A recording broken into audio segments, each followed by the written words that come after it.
I remember cutting one guy in school, he's Fijian, and his hair was like curly as. I never cut curly hair before because obviously it's a different texture. He had my back throughout the whole years. I remember every single fight we had, he would jump in and have my back. And I gave him the most ugliest haircut because I couldn't even get my comb through his hair. Every time I get it through, it's just like stuck. So I'm like, ooh. Before we get started on today's episode, we would like to acknowledge the traditional custodians of the land on which this podcast is recorded, the land of the Darug people.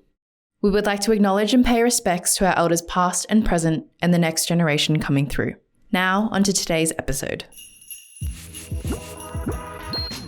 Welcome to this very special episode of the Level Asian podcast, Christmas edition. We sat down in the Ultrafade salon with Rich and Jenny, the powerhouse couple behind the successful hair and beauty salon that specialises in transforming Asian hair. If you know, you know, but if you don't already, Rich's journey started when he was giving out haircuts in the high school bathrooms as a creative outlet. Trying to figure out what he wanted to do after high school, Rich was encouraged by his older sister to pursue the hair industry. Fast forward a few years and Rich found his way into working for one of the biggest global hairdressing companies. This is where he realised that there was a gap for salons that specialised in treating Asian hair, and hence Ultrafade was born. Now, Rich is known for those crazy colour transformations on dark Asian hair that focuses especially on high quality treatments and care. In this episode, we sit down with Rich and his wife and now business partner Jenny to take you through their learning experiences of being in business together, and we also talk about the pressures of Asian parents when it comes to careers and relationship expectations, as well as how they've built Ultrafade to the success it is today. Jenny also shares her story of why she's decided to close the chapter on her pharmacy career and join Rich at Ultrafade. Just a heads up that this episode was recorded in the Ultrafade salon, so you may hear a bit of echo in the audio quality. And before we get into it, the second half of this episode is a visual one, where we do a cheeky hair transformation with Noel, Can and Davey, which you can enjoy over at our YouTube channel at Level Asian Podcast. Enjoy the episode. Rich and Jenny, thank you so much for coming onto the Level Asian Podcast. Welcome. Congratulations for recently getting married as well. Can you both tell us about the big day? And also, Rich, we heard that you stumbled on your vows a little bit. Yes, I did. What did you say? What were you supposed to say? And What did I even say? He doesn't even remember. I don't remember. I still don't remember. because seriously, Shirley, which is my missus, she laughed and she watched it and she's like, that's going to be you. You're going to be the exact same thing. You're going to do the exact same thing to us on our vows. Yeah. So what was it again? I think Chloe, our celebrant, she was like repeating herself. I mean, she was saying something and she told me to repeat myself or copy her or whatever. But Rich has this problem where he can't remember more than 3 words in a row. But it's, I think she used 4. It was just past the limit, so. Yeah, that's the funniest thing. Basically, well, first of all, she was whispering like what she was saying, so I didn't hear it. So I was like, what? And I thought she said, weathered life. I don't know, I've got this thing where I always change the 2 words. Yeah. And it's something. Are you sure it wasn't like you being nervous, but you were actually trying to run away because you... Yeah, a bit of both actually. So now you're stuck now. So tell us a little bit about the big day. How did it go? Did you do your hair at Ultrafade? Yeah, we actually did it in the salon. The day was awesome. We did it, the weather was perfect. We didn't have any expectations, so I think everything turned out a lot better than we had anticipated. Who did all the planning? Definitely not me, that's for sure. That was all Jenny. Even my best man was like, oh, thanks Jenny for planning this whole wedding. Rich didn't do shit all. And I was like, thanks bro. That was in his speech. Yeah. And I was like, okay. The whole day, Rich was just like, oh, what's next? And wow, that's so cool. We got line dances. And It was a surprise for me. Yeah. So you did your speech as well, right? Oh man, yeah. How was that? Took me at least 6 days. That was the first time I've ever written a speech in my life, guys. Oh, wow. Did you cry, Jenny? Yeah, I did. I was just crying the whole entire day. but happy tears. Yeah. That's really sweet. Yeah. We like to take it right back to the beginning with both of you, so all of your backstory as well. So Rich, let's start with you. What was your background, or what is your background, and what was your childhood like? Yeah, I'm Vietnamese. I grew up in the area, which is Birong. So my parents were immigrants from Vietnam. My dad was born and raised in Cambodia, and they moved over here while the Vietnam War was going on. So they came over here 32 years ago, and then they had me. I have 6 siblings. Far out, that's a lot. So, my parents were hustling 24/7. a lot of hard work to feed all of us. And what did your parents do to support everyone? My mum started sewing. Started sewing. My dad was doing that too, and then he moved on to becoming a handyman, and they did that throughout the whole life. Till now, my dad's 70, still grinding. And I guess like, did you kind of learn the business side of things from your parents and hustling from the very beginning? I definitely didn't learn business side from my parents. I didn't as well. So just so you know, like my parents are also sewers as well. They sewed their whole life. I still have the machine at my house. Yeah. Don't even know what to do with it. I can't even lift it. And I'm like a big grown man that does deadlifts. I can't lift that thing. It's so bloody heavy. Dude, that's like at least 300 kilos. It's so heavy. Is it like antique? Can you sell it for value? No, definitely keep it. Yeah. It's a part of your history. Like, Yeah, it's true. You know? I go back and I look at the sewing machine and I'm like, Yeah, oh but my imagine God. being like generations from now and being like, this is what your grandparents did, and look how far we've gotten. Like, Yeah. that's crazy. Yeah. So true. My parents like iron clothes as well. They went into ironing for a little while. They set up a business, but seriously, I don't even know if they actually was running a proper business at that time. Yeah. So did they ever go into business? My mum was actually a business owner, but I don't think she was the best business owner. I think her mentality was always, you can't trust anyone. Keep it to myself.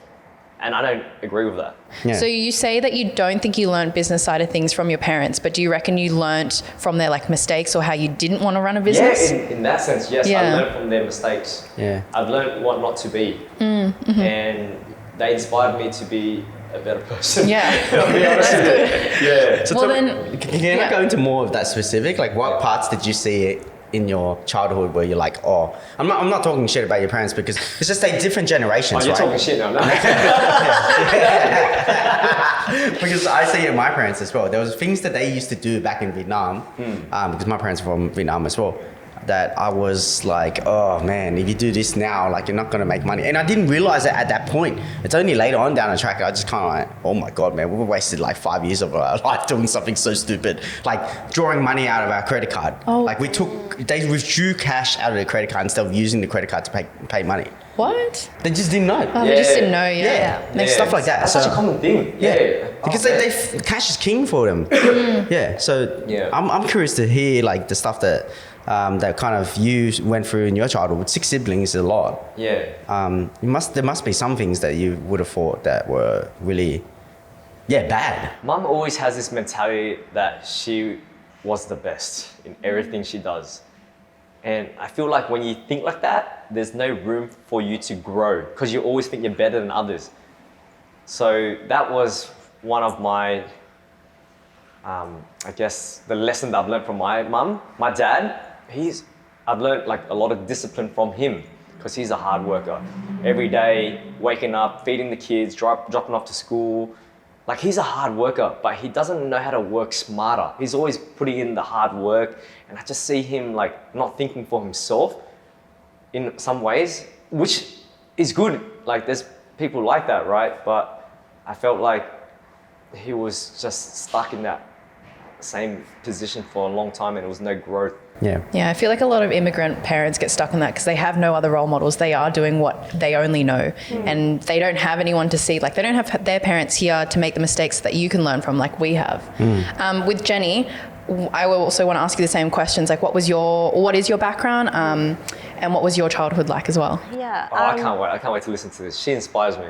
Well, I'm also Vietnamese, and my parents are also first generation immigrants as well from Vietnam. I think we had like a lot of like differences. Like I also grew up in the Southwest Sydney too, so I understand like what it's like growing up in the area. But my parents were.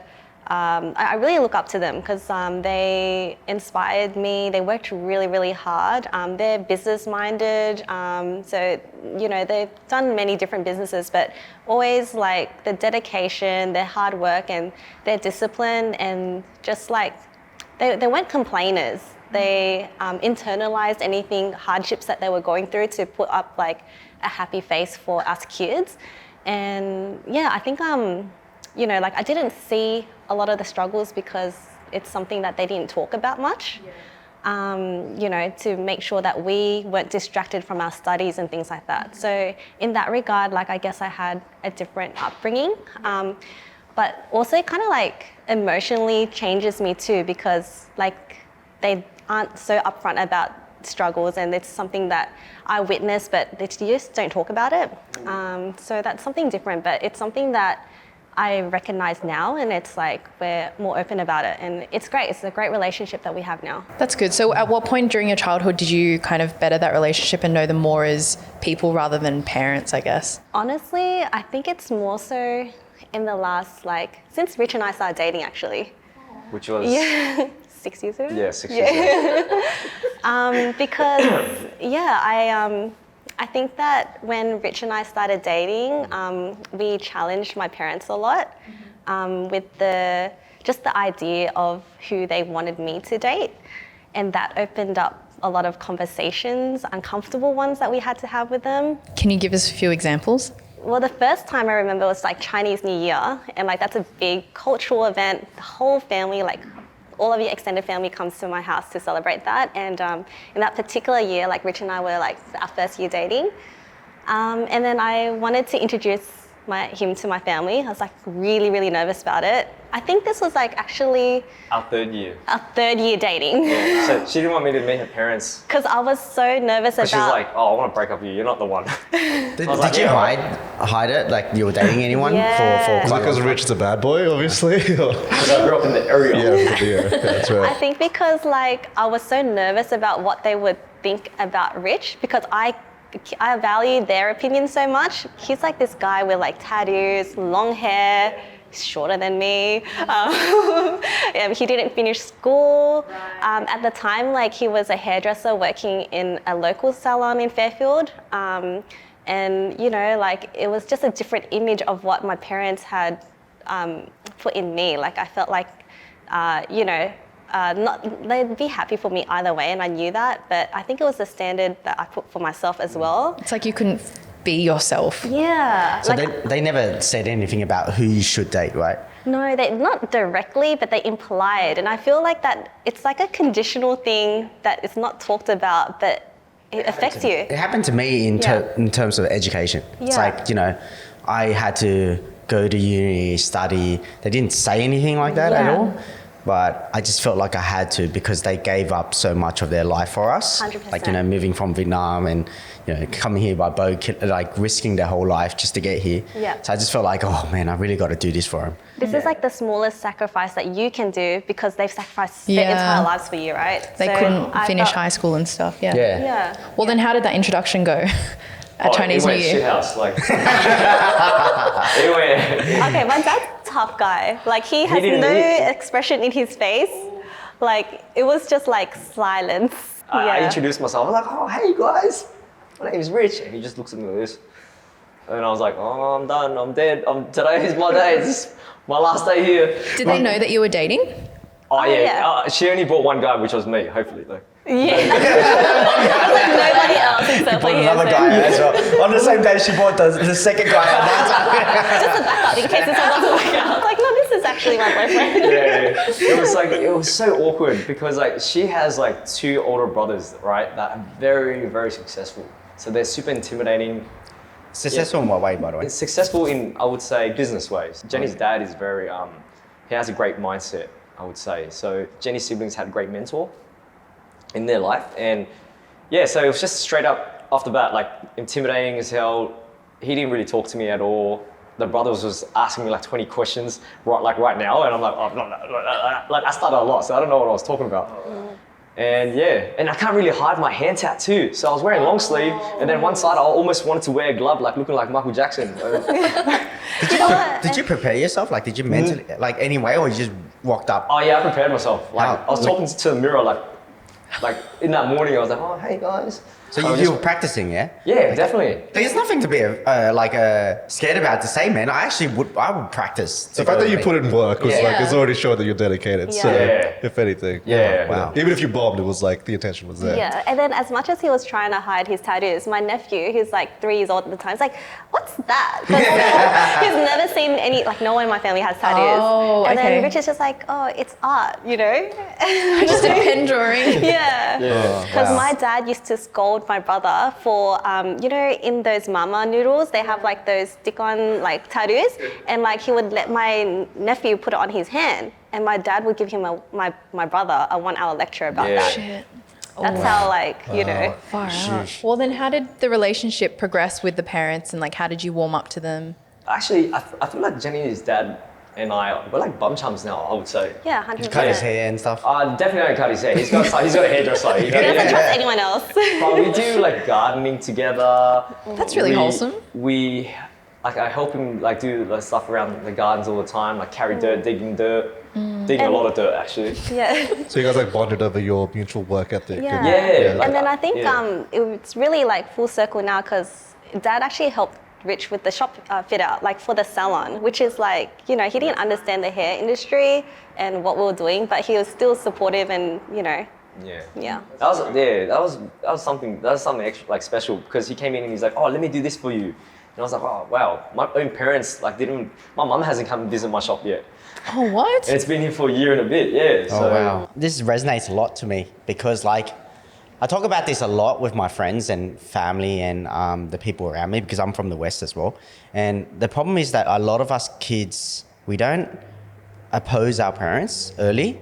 And because we don't oppose them early, we kind of set up this standard that we always have to match. We all know that our parents aren't going to live a long time. They're going to live probably another 50 years, 40 years. We're going to live another 80 years of our life, maybe even 70. And the thing is that we got to live our life and enjoy the stuff that we do. So if we keep living up the expectations of our parents and what they expect us to do, our life is always just going to be about what they wanted us to live, not what we really wanted. So if they're not here anymore and we're still living the life that they wanted, then when are we ever going to live our life? I feel like a lot of second gen kids struggle with that a lot. Yeah. Especially. Yeah. Like I still struggle with that. Yeah. Like look at me, man. I'm like the perfect child. Like, you know, accountant, you know, been doing this for 15 plus years, running my own business, you know, looking after the family. Like I do everything that my parents not said specifically, but expected us to do. And then now I'm just like, okay, now I gotta voice my opinion now. Like I'm still trying to have that kind of communication with my parents. And I always tell my guys, like the guys that I know and friends, I say, too early, please. Don't make the mistake that I made, because now it's just so tough because I have this guilt and this kind of, not even just guilt, this anger that I'm doing all this stuff for you.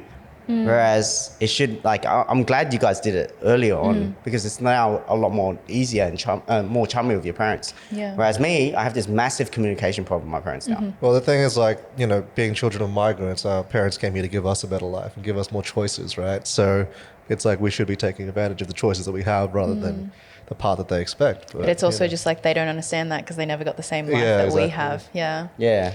I also wanted to ask, just because we're in the salon now, Rich, how did you get into hairdressing? Because that's the question that everyone wants to know. What's the background of that? Ooh, okay, so it was 14 when it started, right? I was cutting my own hair. I was like, I cut my own hair first with just like scissors, like thinning scissors and a blade. And I was like, oh, this looks all right. And then a few of my friends actually noticed my hair. Like, oh, you got nice hair. I think I had pretty cool hair in high school. I'm not gonna lie. Well, that's probably just, I'm being biased right now. Eh? We'll attach some photos into the... Yeah, I had some pretty... Did you just have spiky hair? No, not just spiky hair, man. I had the full dragon tail. Like the Tran Nam, like dangerous stuff. No, it was more the Final Fantasy kind of yeah, like Super Saiyan, Dragon Ball. Yeah, till now, that's still my hair inspo, Dragon Ball. But I started when I was 14 cutting my own hair. I remember my mum used to cut all our hair. Like, so, you know, 6 kids, that's expensive. You know, so mum used to always cut my older brothers, my sisters, yeah, all of us, and she cut my ear most of the time. Like I would walk out wanting a haircut and she would just cut my ears and it's bleeding. Yeah, so I'm like, oh man, I'm over this. And then I remember in year 6, I had my school formal and I walked in with a Band-Aid on my ear. And I was in the pictures the whole time. So I'm scarred. So yeah, 14 is when I started cutting my own hair and my boys liked it, so I decided to do some after high school. You know, it's crazy because like I used to get so scared as well of cutting, like going to school the next day after a haircut from my parents. Oh man, That used to traumatize. it's such a like an Asian thing, right? I'm not sure is it an Asian thing, but like, oh man. Far out. Did you have the classic bowl cut though? Oh, dude, I can attach so many bowl cuts to this video right now.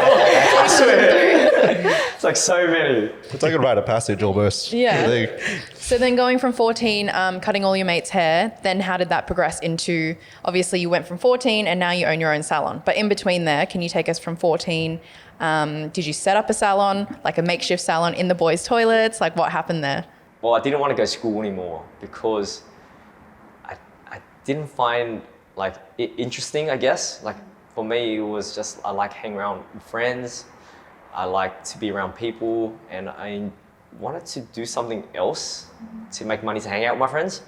So my sister was like, why don't you do something, a trade, so you can get out of school? Because I asked her, I don't want to go to school, but I don't want to tell my parents. She told me, why not start an apprenticeship? And I was like, oh, that's a great idea. So that night, I remember just going to Seek, applying to like all these hair salons. I had no experience, but luckily my sister at that time was a fashion designer. So she took me along when I was 15 to style the hair with no experience. Style her hair? Style The her model's hair for some catwalk. Because you know how fashion design, the last semester, you have to do this catwalk. Yeah. So I actually came along with her and she's like, Rich, this would be great for your portfolio. So I was just like touching the hair, Wow. just adding stuff. Cool. And she had pictures, she had pictures of me just touching the hair, behind the scene and stuff like that. And I attached that to my resume.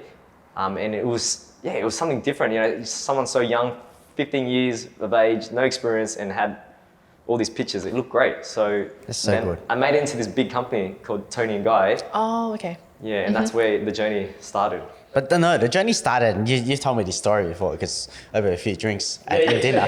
The journey started in the high school toilets. Yes. So I actually bought my scissors in school, which was definitely Is that illegal. allowed? But There were other sharp objects in that school, not gonna lie. Can I just add, like, when I first met Rich, he didn't know that school was compulsory. Like, he just like, oh, I thought it was just like you just come in and go whenever you please. And I'm like, is that how Birong's like? No, that's like what happened. And then Birong, because I used to go to Birong for a couple of years as well. And then they built a gate around the whole school because people kept checking. yeah. That school, it really, really felt like a jail. Like everything was segregated. The racists had to get into a different group because if you were alone, you were 100% going to get bullied. You had to be part of a group. Even if you like, that's not like you're an introvert and you didn't really want to hang out with people. If you were just introverted, you would get bullied. Yeah, and if you're like 1 meter tall and you're Asian too, that's like Double bully. that's like, man, the easiest like freaking target ever. So you had to have some sort of like, you know, toughness or like in you, or like that you have that. Yeah, it was. Is that why you were friends with everybody? Yeah, and that's why I was just like making sure that I made all the boys look fresh, you know, so they don't look at me like, oh, wait, you know, you can't hit me, I cut your hair. Smart. I cut your hair, I'll make you look bad. Yeah. So you were cutting hair for survival. I remember cutting one guy in school, he's Fijian, and his hair was like curly as. I've never cut curly hair before because obviously it's a different texture. And he had my back throughout the whole years. I remember every single fight we had, he would jump in and have my back. And I gave him the most ugliest haircut because I couldn't even get my comb through his hair. Every time I get it through, it's just like stuck. So I'm like, ooh. And he used to be like, oh, Rich, I love it. But I knew he didn't like it because the next day he would come in with a fresh haircut or something else. This episode is produced and brought to you by Social Wave. Social Wave is a strategic content marketing agency helping businesses grow revenue using video, podcasts, and SEO. Head on over to socialwave.com.au to find out more. Now back to the show. Going back to, you said you'd bring your scissors to school, and then where did that take you? So I was cutting one of my best friends actually on the basketball court during recess, and there was no teachers there. And we were like just in the middle of the basketball cutting hair, minding our own business like it was normal. And I kid you not, like there was no teachers there. And we were cutting hair, it took at least like 20 minutes. Yeah. I was surprised, I can't believe I actually did that. So I know it's for survival, but do you ever start getting paid at school? Ooh, this is where it got juicy. Like getting paid in school, yes, my boys would either shout me a chicken burger or they'll shout me like like lollies and stuff like that. It was just Zappos. I used to get that all the time. I think you just did it for protection, man. But most of the time, protection, definitely. But you know what? It was full cycle because yesterday you were telling me when he got the chicken burger, he would give it like the first bite to his like strong friends, and that's how it's like a trade. Yeah. Oh, that was funny that you're talking about that because I remember going back to buying a chicken burger. Like all my Islander friends, all my friends would come in. They'd be like, "Hey, Rich, can you give me a bite?" And I'm like, "Oh, here we go." And I can't say no. But then I was smart about it because the first bite of the chicken burger is always all bread. But then their bite was like half the bread. So I'm like, oh, I'll just take the first bite. And then, they always got my back. And I got theirs, so it goes both ways. How did your parents react? Well, my parents were definitely not involved, like a lot. I think growing up, they helped me throughout the fundamental, feeding me and stuff like that. But during high school, definitely not in the picture. A little too busy. Just too busy, just focusing on, You had 6 siblings. Yeah, to take care of all of us. Yeah, it would have been tough. Yeah. So you basically didn't tell them at all, hey? Yeah, I did tell my dad and my mum. My dad first of all was like, he didn't tell me, but he asked my sister, does Rich like guys? Yeah, that was the first thing he said. And I was like, because I was always hanging around with my boys. Right. So I was like, what the heck? Why would? And then my sister would come. No, but it's true, right? You and Justin are like best friends. Secretly in love? Yeah. I see. Justin, come over here, sit on my lap. Well, look, I'm a type of guy that's like very affectionate. So I like hanging around the guys, and we always do like really like questionable things. But it's just nothing but love, like brotherly love. So yeah, so my dad was always a bit worried in that sense, but that's the mentality back then. So then can we hear a little bit about, Jenny, your background as well? Did you finish high school? Did you end up going to university? And then what are you doing at the moment? It's a very loaded question, but take us through that timeline. Yes, I did finish school because for me there was no other option. You either finish school or you die. Yeah. So I finished school and then I went to uni. Mm-hmm. I did my master's in pharmacy. Nice. Pharmacy, I think, was a sweet spot in between what I wanted to do and what my parents were happy with, because I was always interested in business, but my parents didn't let me study business because they're like, oh, it's a tough world out there for a girl in business. So pharmacy has that retail business side of things, and it's like medical, which is safe for them. So I did that, and I worked in pharmacy for 6 years. And tomorrow is actually my last day in pharmacy. Oh, congrats. So she's joining me in business. She's the big boss. You're joining her. Oh yeah. Can we cut that part? I'm joining her in business. But yeah, I've always been interested in business, and I think naturally I am more creative. Like I like that side of the world. And then so I think that's why I gravitated to Rich as well. Like he's just so open and fun, and like I like that about him. And when we met each other and he was like in hairdressing, like I thought it would be like, I think we kind of like G'd each other up to open the salon. Did you regret ever doing pharmacy? No. Did you enjoy it? Like what did you like about it? Yeah, I think could I say like the few people that actually enjoy pharmacy, and also because I had more of a managing role. So technically I'm working as a pharmacist only once a week, but the rest of the my role was to manage the business side of things. Very systematic in the way that I work, and especially with pharmacy, there's a lot of legislations and regulations you have to work with. So I think that I apply that, and I try now my next journey is trying to apply my systematic ways into Rich's business, and then hopefully we can scale that. Yeah. I wanted to add, because I have a lot of friends that went to pharmacy and did pharmacy. No, Sefton, because I went to Sefton after. It's like the Sefton starter pack. So, doctors, lawyers. Yeah. Pharmacy was a big thing back then. Like it was massive. You go to pharmacy, you're going to be rich, you're going to be making a lot of money, parents are going to be proud. And then Chemist Warehouse came out and then just destroyed the whole market. And now the guys are in pharmacy, they're working for a pharmacy owner, they're not doing so well. They're all leaving now. So tell us about that. What happened to that market, and now everyone's leaving now? Yeah, I think growing up, your parents' idea of pharmacy is so much different. they used to be like equal to doctors and stuff, and quite respectable industry and like profession as well. But then now, coming out, and there is like chemist warehouse and things like that, I feel like the industry itself, like we're not as respected. We're like retail store managers. And we're good.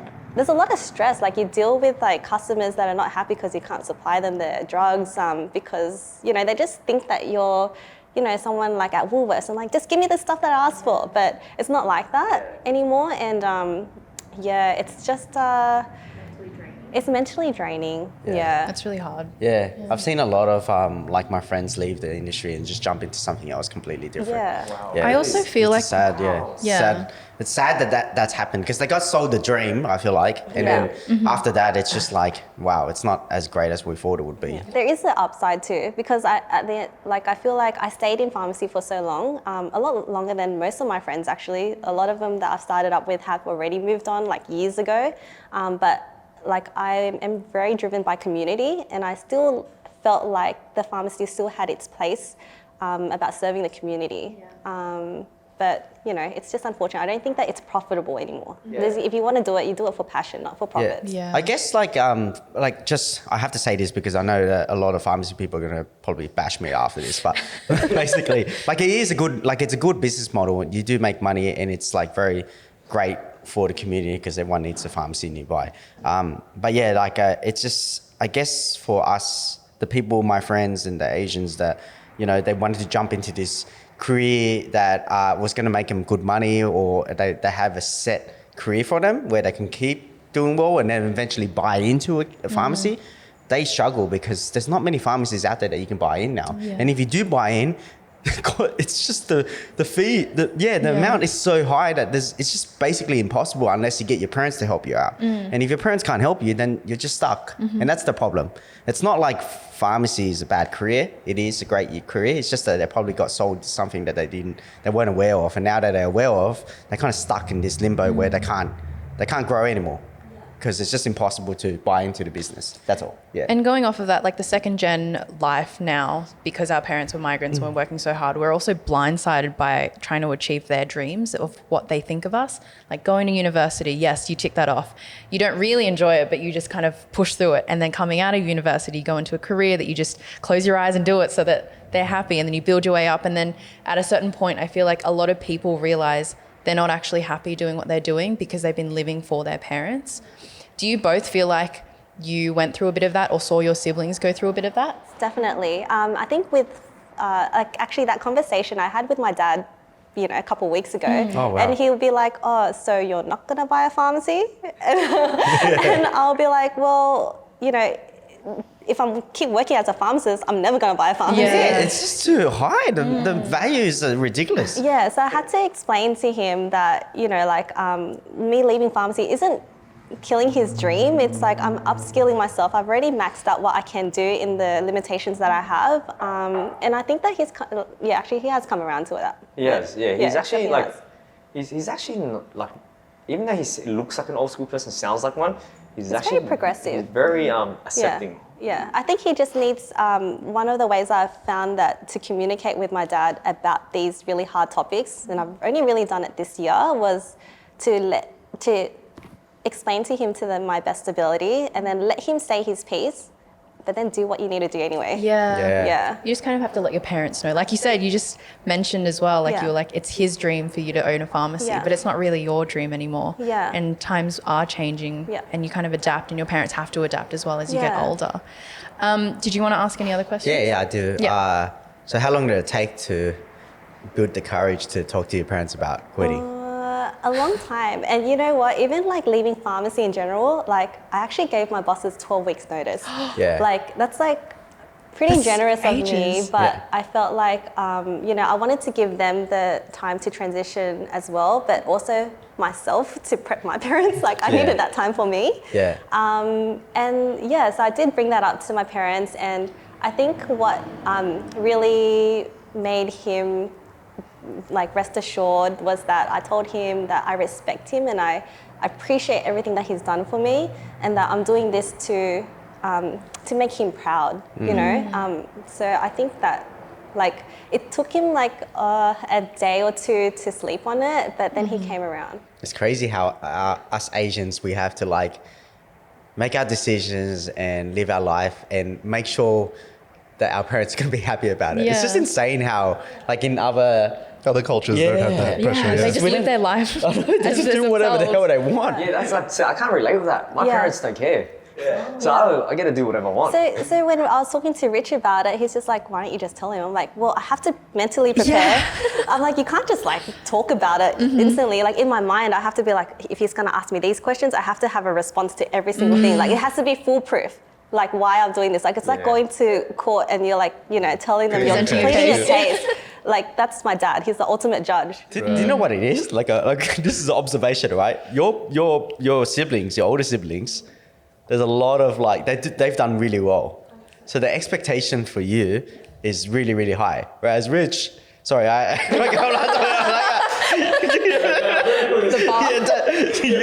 not gonna say anything about your siblings, but like the expectations. So if you go to hairdressing, hey, at least he has a job, mate. That's exactly how my parents felt. They're like, oh, at least he's not on the streets, you know what I mean? So there was no expectation for me.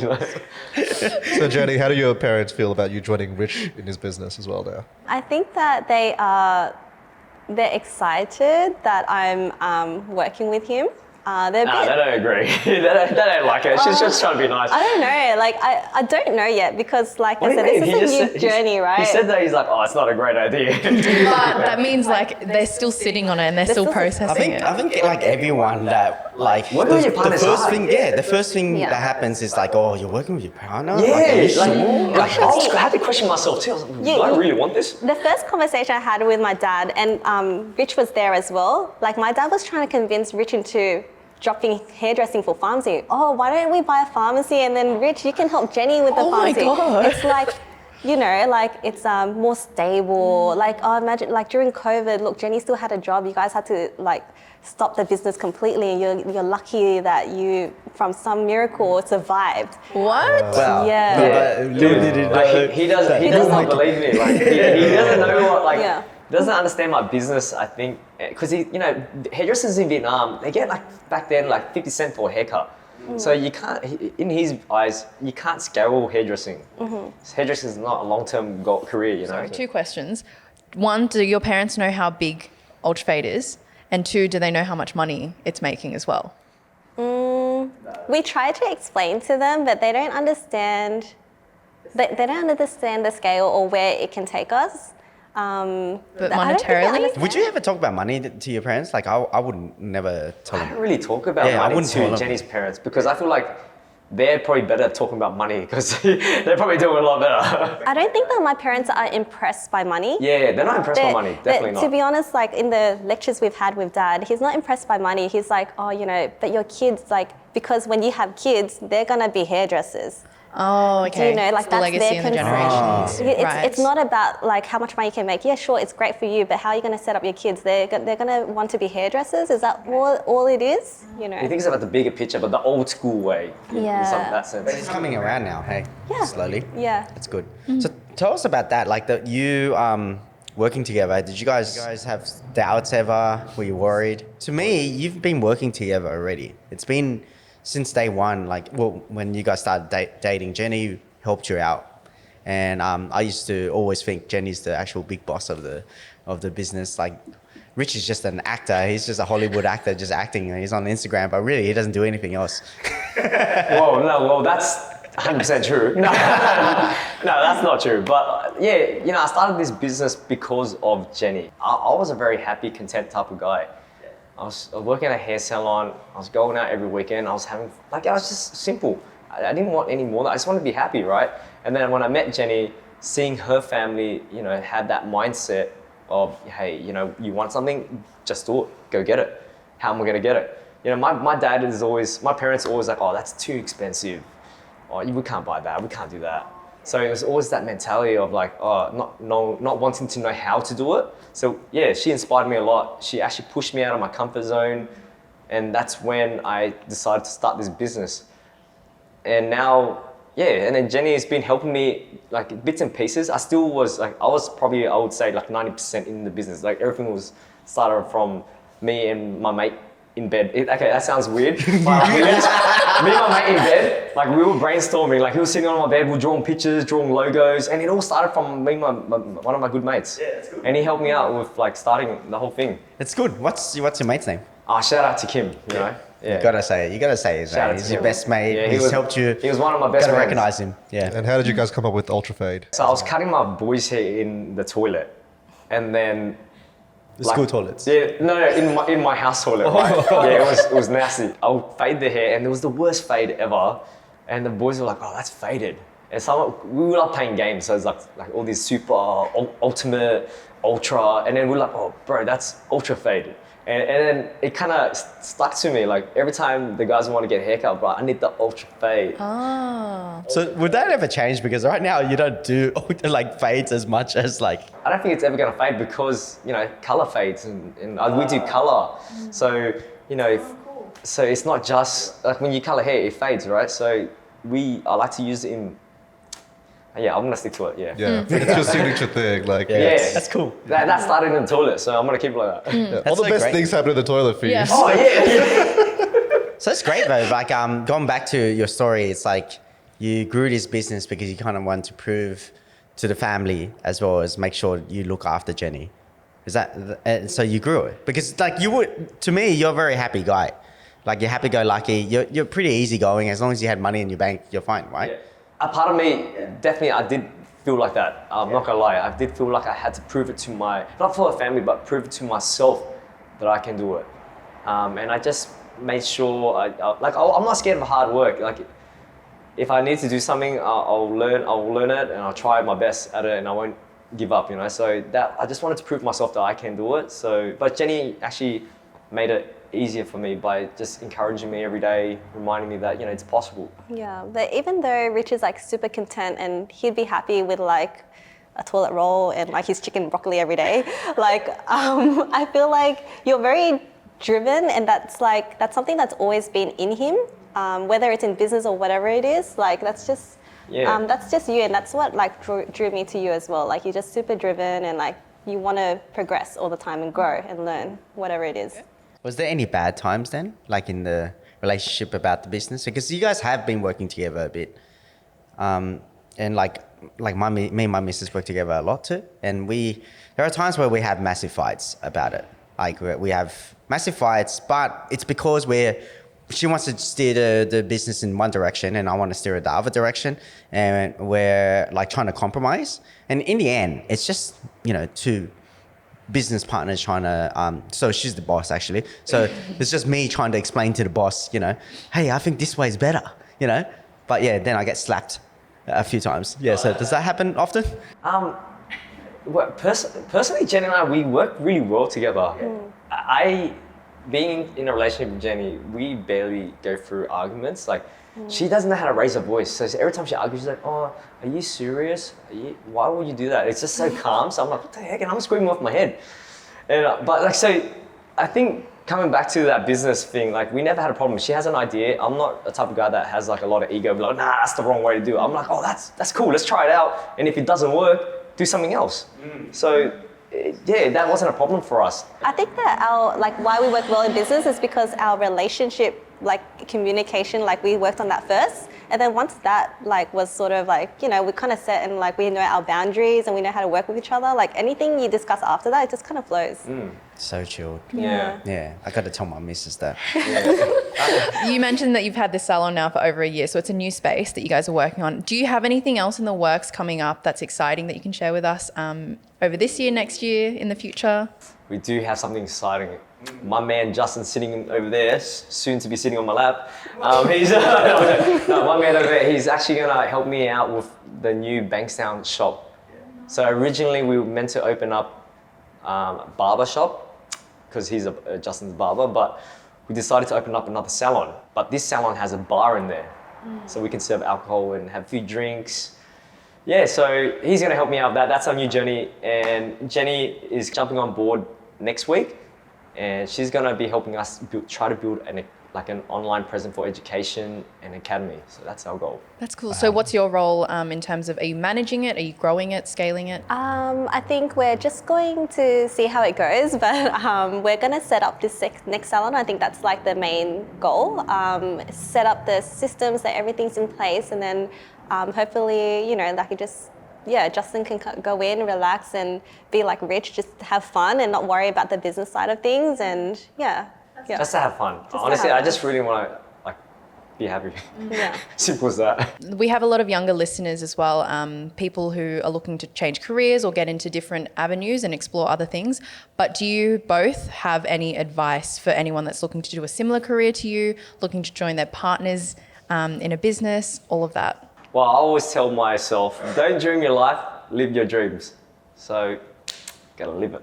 I don't know. I think don't put too much pressure on yourself. Don't think that you have to be like follow a certain path, or even put so much pressure that like, you know, this, like when you're on a journey, it is just a journey. And that, you know, like that you have to find your passion about something. Like I don't even know what that is at the moment. But we're just gonna trial things out, and you know, as long as you're learning and growing, like that's the main thing. Don't be scared of like hard work. You know, I think work ethic is super important. For me, like I love playing games, I love being around people, and I love business, right? And it's like, it all relates to just, it's like life in some ways, because when I play a game, I'm in a group, like I play Dota a lot, so it's like a group game. You know, you have to work as a team to win the game. And it's like in life, you're gonna have a group of friends to be happy. So in business, if you're gonna have people that's like not happy with their life, it's just gonna, you're not gonna build do a good well. culture with your it's team a as whole well. culture. Because you do a lot of that. Yeah. You do a massive, like I can see that, like, you know, Justin, for example, and the girls in the salon, everyone's happy, like everyone's having fun. And every time we have conversations, you're talking about your team as well. And you're doing a lot of events as well. I really appreciate that, because I've worked in salons before where it was just very toxic. I wasn't happy. I remember why I didn't like school is because the teachers weren't great, and I didn't like it. So one of the reasons why I like to go to school was my friends. So that they made me happy. So, you know, going to work, I want to make my workmates happy.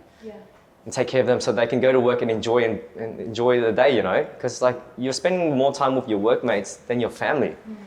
So why not make it fun and just, you know, do what you love? Anyone who's listening wants to see what you guys are up to on your socials, where can they find you? Oh, wait, what was that?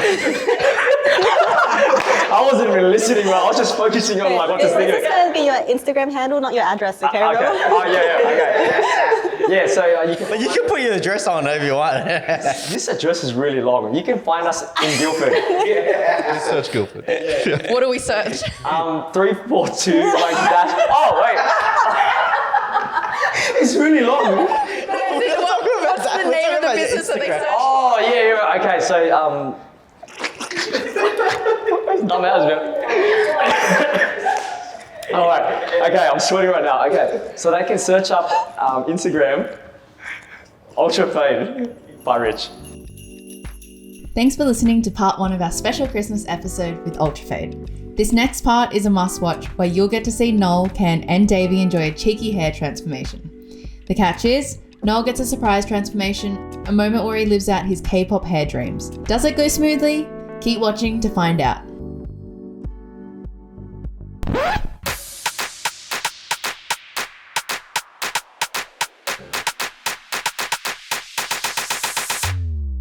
My fate is in Rich's hands. I don't know what this is getting for.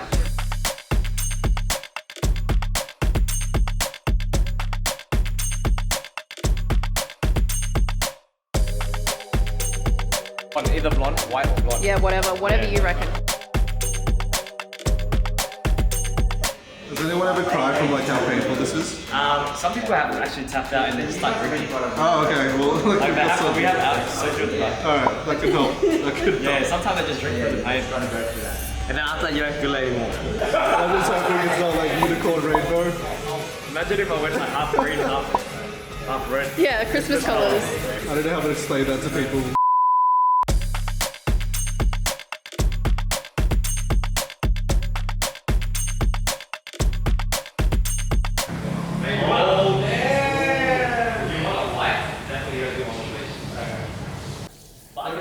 He's Targaryen right now. Whatever you want, man. I trust you. Elsie was like, he looks like Draco Malfoy, but brown.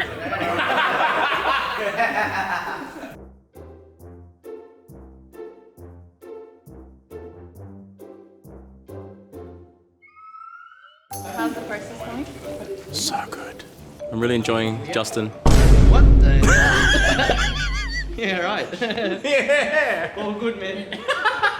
I'm really enjoying it too, eh? If I bleach one more, it will bliss like it's already tender. Pulse cute. But if you have like white hair, then you give you more options. You can get pastel colours. Yeah, I don't think I can. I don't have the personality for that. Can you do like grey, white, silver? Yes, I can make his hair like probably a little bit like silvery now. Yeah, you can make him into a K-pop star. How do I look? Because I haven't seen how I look yet. So beautiful, man. Beautiful.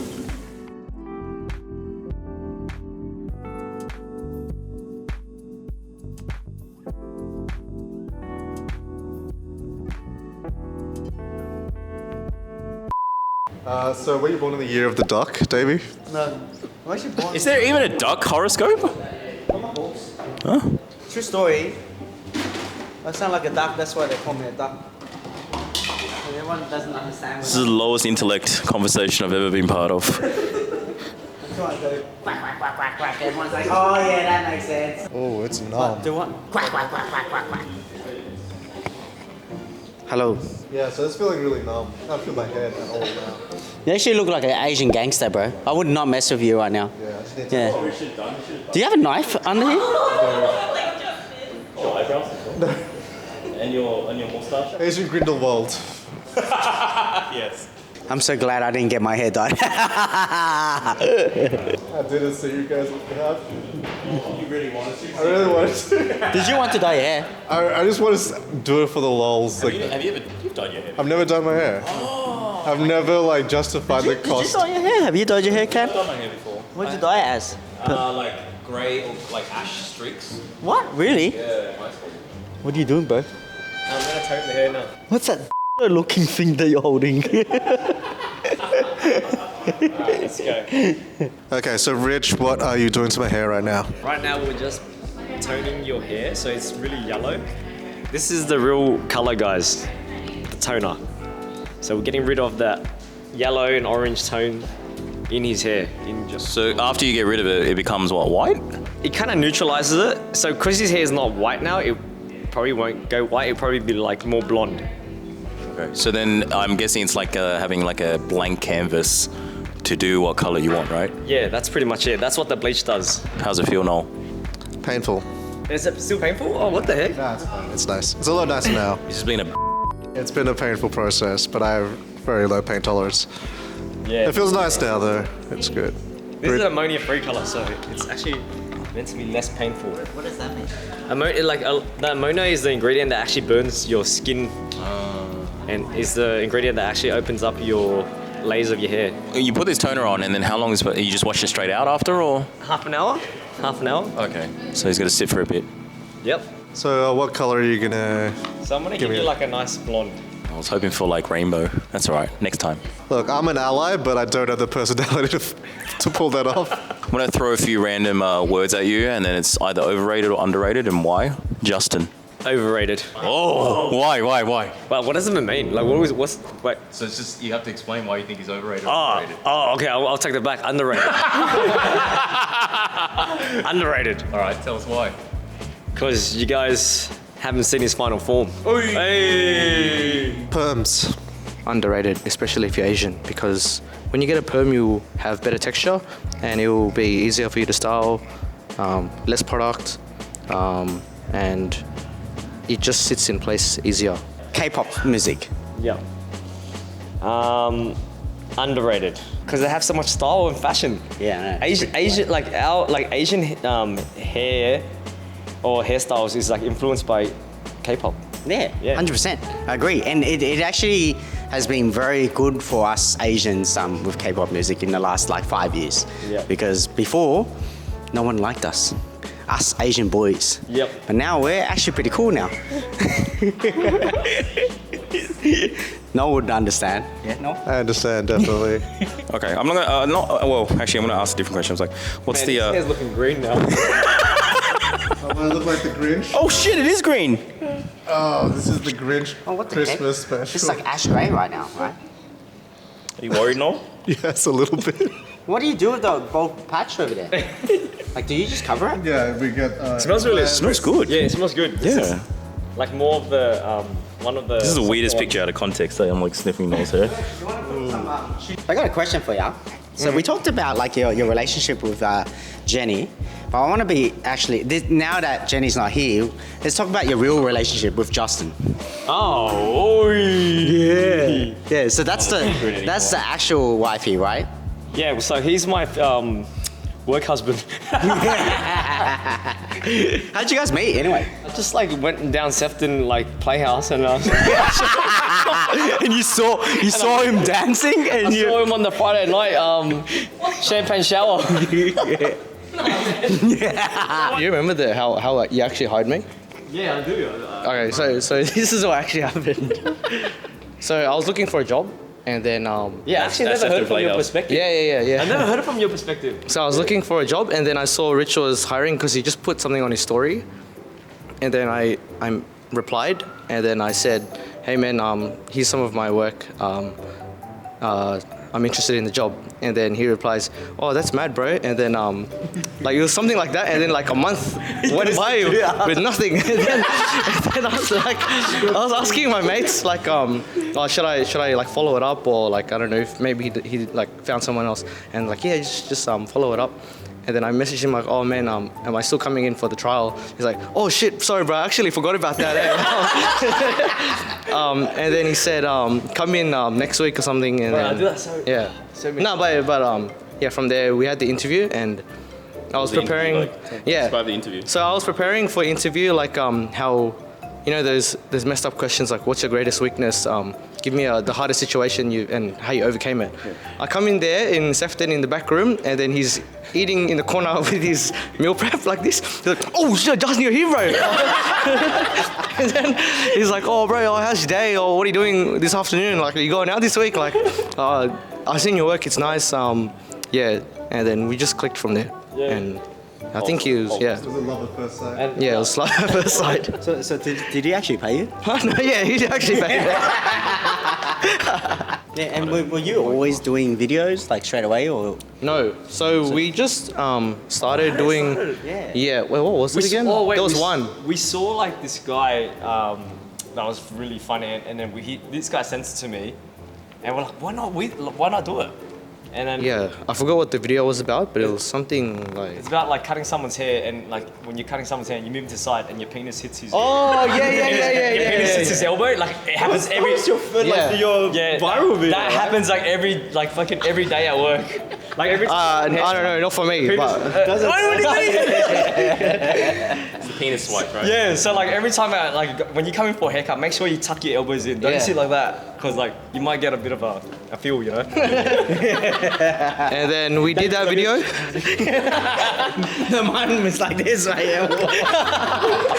When Rich cuts my hair, I'm like this. No, actually, let's talk more about you, because this guy's actually not that cool. Yeah. So which school did you go to? Thanks, bro.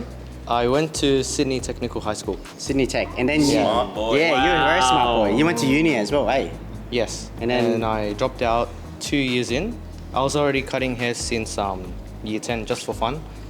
But 2 years into my degree, I just took 1 semester off to try cutting hair professionally, because I wasn't really feeling my degree.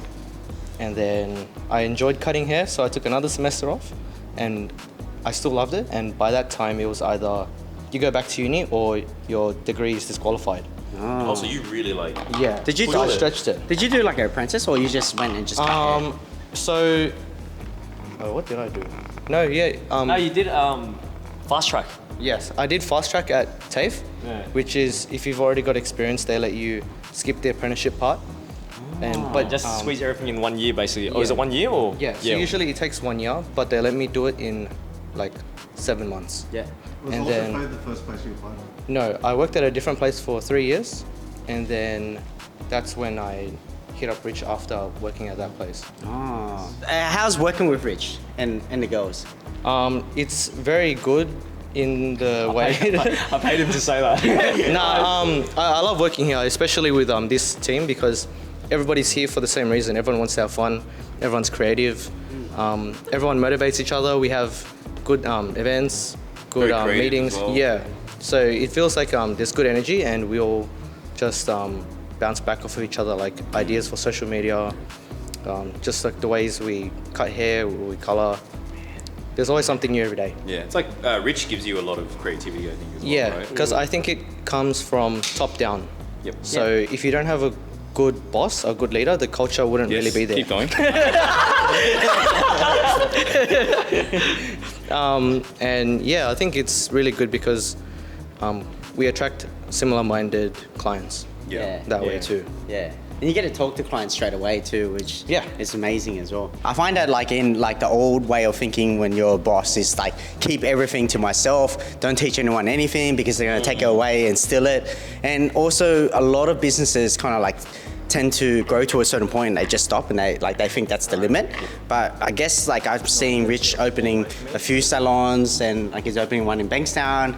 He's planning to teach and do education, which is really interesting because like if you compare it to every other hairdresser or barber, they don't do stuff like that. They don't even It's think like about an it. abundant mindset, right? Like instead of like a scarcity mindset, you know, a lot of bosses are like that. They're sort of scared of their staff taking away all their IP and their trade secrets, and then going out there and doing their own thing as well. But There's a level of trust that you need to have with your boss, 100%. and sometimes it's a gamble, but it's sometimes worth that gamble. Yeah. But it's a gamble both ways. It's Yeah. a gamble both ways. Like the employee is gambling on their career with Rich, like, you know, some no-name guy that's, you know, starting a business, right? Like, like you could go be working for like those like big franchises or businesses that's all over Australia, but you chose to work with some guy from Brown Boys. Yeah. So So he basically fucked up at that point. yeah, I fucked up. This is my last week anyway. No. how's the hair coming along, Rich? That's like, man, that's turning like a bit green, but no, it's actually really nice. It's like a nice silvery color now, guys. Yeah, have a look at it. Look, check that out. That's like ash as. Get those macro shots in. Oh man, so good. Yeah, I was freaking out a little bit, but I'm not. But you know, Noel trusts me. How you feeling, Noel? I feel better now. Was it burning before, Noel? It was burning, yeah, Oh. not gonna lie. Yeah. It's been a painful experience. But I trust Rich, you know, I know he can come that's through. looking nice, man. I didn't think I can do this. And if it didn't work, then this whole episode is a bust. Noel with the mohawk. Pretty hot here, man. Yeah. Is it? Yeah, because the sun. Oh, You're let's get some sunshine. So how long does it normally take to do one whole session? It depends on your color. Yeah. So the lighter it is, the longer it takes. For dark hair to go blonde, roughly around 4 to 5 hours. Yeah. Well, 4 to 5 hours. 4 to 5 hours. So what do they do for the 45 hours? Like, do you talk to him? Like, Yeah, we just talk to them like you guys talk to us. Just ask them a shitload of questions. legit, what's the most common topic that like or story that you hear? Okay, so we like Justin on the weekend, right? Like Justin and I, we cut like at least 15 clients a day. Yeah. So like every time a new client comes in, we have to like have a new topic to talk about, and sometimes we stick to the same topic. Yeah. Recently, we've been talking about knockout. Oh, you go knockout? Oh, yeah. Yeah, I see you there. And then when a new client comes in, sits down. Hey, bro, you go knockout? Hey, can we do some cool styles? Super Saiyans. This goes back to my punk rock days. 15-year-old doll. Mohawk.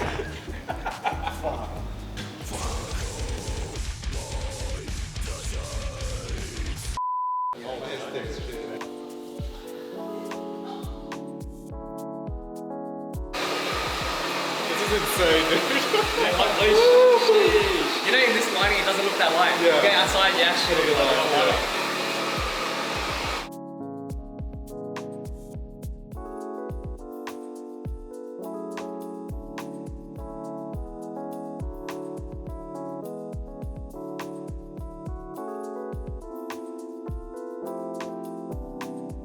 Thanks everyone for tuning into today's episode. If you enjoyed the visual version on our YouTube channel, make sure you subscribe and hit the bell notification button.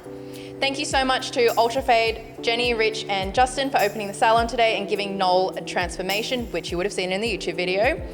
And as well as Can and Davey, who got their fresh new cuts. Merry Christmas and see you next year.